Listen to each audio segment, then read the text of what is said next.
Did you get the park brake set? Okay. So we put some 1.5-inch wheel spacers on the rear. You can see what the stance looks like now. It's still not bad, but you know, obviously with 3 extra inches of axle width there, basically it makes the machine more stable. So we're going to put some on the front now too. Problem is we didn't realize it because we didn't pay any attention, but the bolt pattern is different front to back, so we had to send the other ones back and get these new ones for the front. Quite a bit larger bolt circle for the front. So I guess we'll start by loosening up these lug nuts, and then once we get them loose, we'll jack it up and pop the wheels off. So somebody got King Kong to put those lug nuts on. There was no reason for them to be that tight. Goodness gracious. But we got them broken free, so now we jacked it up off the ground, pop these wheels off. Now these spacers that I got them from Dennis Kirk. They're really nice because they're aluminum, so they're not super heavy, but at the same time they are pretty sturdy. So that's what you're looking for, something that's lightweight, easy to install, and really sturdy. I saw those ones that have a different mounting solution where you basically have a threaded stud that goes in there, and I don't know, I guess they probably work fine or they wouldn't sell them, but I just didn't like that idea. I like this kind better. I'm used to it and I trust it more. So anyhow, what's going on over there, Tucker? You ready to go in and eat?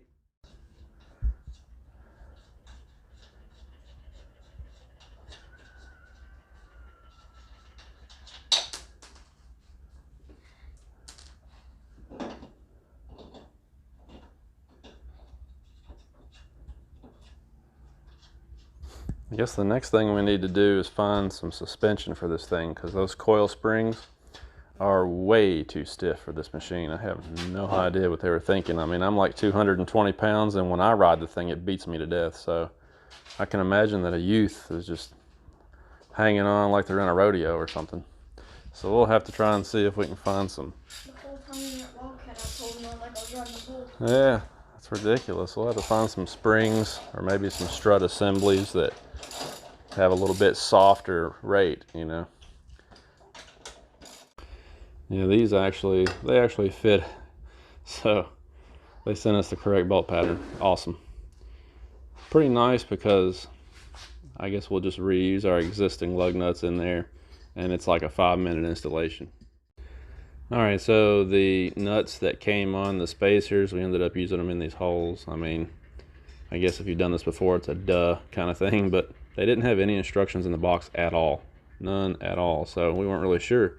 And he watched a YouTube video and said this is how the guy did it. So it makes sense, because this way you've got a flat seat in there, and then you've got more space to get your socket around the nut. So I guess that does make sense. So all we got to do now is crank these things down and see what they look like. It's going to be awesome. So I guess that'll be a good plan to keep these things from spinning. You just get up there and hold the brake, and then I'll tighten them down. That way we can make sure we get them good and snug.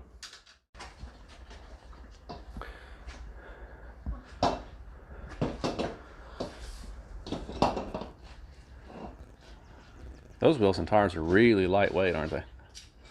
I like them. That's one thing that helps this machine. Really lightweight equipment.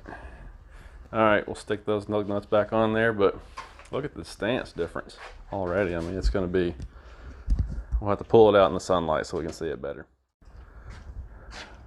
There we go. Yeah, see, that's a really cool stance now. It actually makes it look like a bigger machine, doesn't it? It almost makes it look like the size of, like, say, the 450s and what have you. So I like it. And like I said, it should make it a little bit more stable. It definitely won't hurt, right? Looks cool, functions cool. I like it. Now we'll go to the internet and see if we can find some suspension for this thing so it won't beat the tar out of you. Looks like it's ready to rip though. Got to put your helmet on.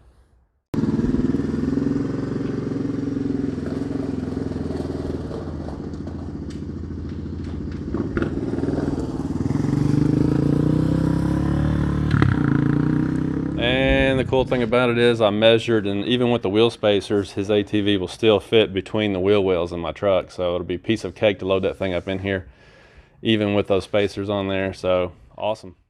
So the other thing I did today was a little bit of tinkering on the Wildcat. Now we took it out, of course, like you guys saw in the last video. We took it out to ride on Saturday. That was the first time that this machine had actually been trail ridden. It's got about 80 miles on the odometer now. We put 15 of those on Saturday when we were trail riding. So we didn't do any long, hard trails, no rock bouncing, nothing like that. We were just kind of putting around, watching everybody else, letting my son have a good day, more or less. Despite that, when we got done riding, I had a couple of issues. First of all, the front end had a terrible knock, knock, knock in it. It was always popping and knocking, just terrible, terrible noise. My dealership said that it's the sway bar, and I got online and checked, and sure enough, a lot of other guys said they found it to be the sway bar also. So if I can get the camera to lighten up here just a little bit, which I can't, what I decided to do was to check it. So I disconnected the sway bar link, and I just kind of folded it up and tie strapped it so that it's disconnected. And I just took the machine out for a little quick spin, and I didn't hear any popping and knocking. But I feel like I really need to get it back out on the trails, because just riding around the farm here, it wasn't really making that noise, you know, even when it was connected. So I'm not really sure that fixed it, but I have a good feeling it probably did. I mean, when I reach in here and grab this thing, I mean, there's a lot of, it's really loose. It's got a ton of play. In fact, I'm kind of surprised at how loose it is. I know the camera's really dark right now, I apologize, but where it connects to the frame, it's just really, really loose. So that's probably going to be the culprit. Anyhow, if it ends up that this does fix the problem, I can go in there and just like permanently take the thing out. I did notice it has a little bit more body roll, but it's not bad. With that disconnected, it's not bad at all. In fact, I just took it for a ride, like I said, and I feel like it's better now. It's smoother. It just feels better. The ride is a lot softer and smoother, and it feels like this buggy should have felt from the factory, in my opinion. And then the other issue that I had was that the doors would no longer close properly. And the funny thing is, it happened on both sides. So what basically was going on is when I tried to close the door, it was rubbing right in here. And you know, even on the front, I had some popping and going on. See if it'll do it right now. Yep, did you hear that? Yep, because what's happening is right here, it's butting up against the fender. And then back here, it's kind of drooped down so that it was hitting back there also. And I noticed that when I opened the door, it's loose. And I showed you that other clip a minute ago. Actually, I might go ahead and insert that clip here. I took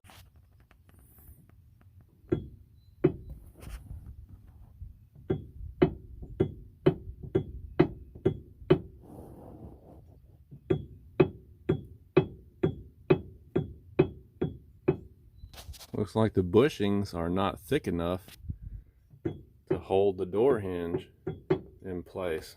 This nut is as tight as it'll get. You can see the bottom of the bolt right down there. It's as tight as it can get against the outsides of the hinge, but the bushing is just not thick enough to take out the play. So when the door is on the hinge, I can lift up on it and it'll close just fine. But then obviously gravity pulls it back down, and that's when it starts rubbing back here. You can see where it's been rubbing pretty much everywhere. So another bad design, I guess. The door skin off and tried to get back in there to the hinge because I thought maybe the hinge was just loose, and it's not. It's just the way that bushing is designed. It's designed to have a lot of play in it for some reason. So anyhow, there's been a lot of different fixes suggested for that problem. Some guys loosened up the fender, moved the fender forward. There's just, you know, a lot of different things you could do. But I looked at it for a while and decided the easiest solution would be just to shave this down. So I took a Dremel tool and just shaved a little bit of the door down to give me some space and clearance in here. And I haven't shaved to the front yet. I'm gonna wait and see if that popping up here gets any worse. If it gets worse, then I can go in here and do a little shaving also. but I'm going to try and do this in steps so that I can do as little shaving as possible. But anyhow, that seemed to cure the problem because now I've got plenty of clearance all the way up through there. I did the same thing on the passenger side.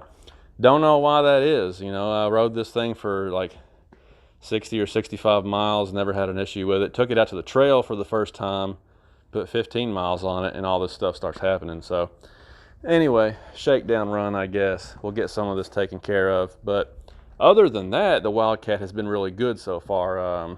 You know, it seems to go anywhere I need to go. It's got lots of power. You know, my only real gripe with the machine is just that it's so loud. It sounds like a chainsaw going through the forest. It's, you know, I guess at first it's kind of cool, but now it's kind of getting on my nerves a little bit. And when you go by, everybody looks at you. It's just too loud, you know. I can't believe I'm saying that, but it really is. It's just too loud. Other than that, I really like the machine so far. Haven't had any trouble with it other than those two things, which I guess are kind of minor. But so far, mechanically, it's been really good, and we didn't have any trouble with it the other day. Hey, what do you think? You like it? Yeah, me too. So I guess the next thing I'm going to get for this is maybe some bumpers, because as you can see, these have no protection whatsoever, front or rear. I'll probably start with a front, put a little winch bumper on here so I can run a winch, and then I need to get some rock sliders and put on there. My Super ATV windshield worked out great Saturday, keeping all the dust and everything out of our faces. May eventually get a roof from those guys also.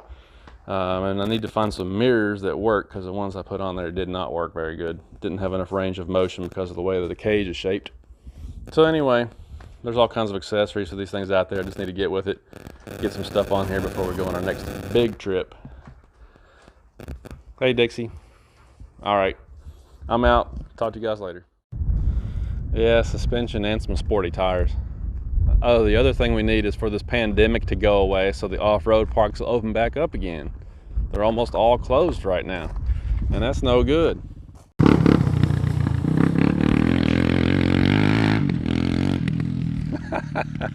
He loves that thing.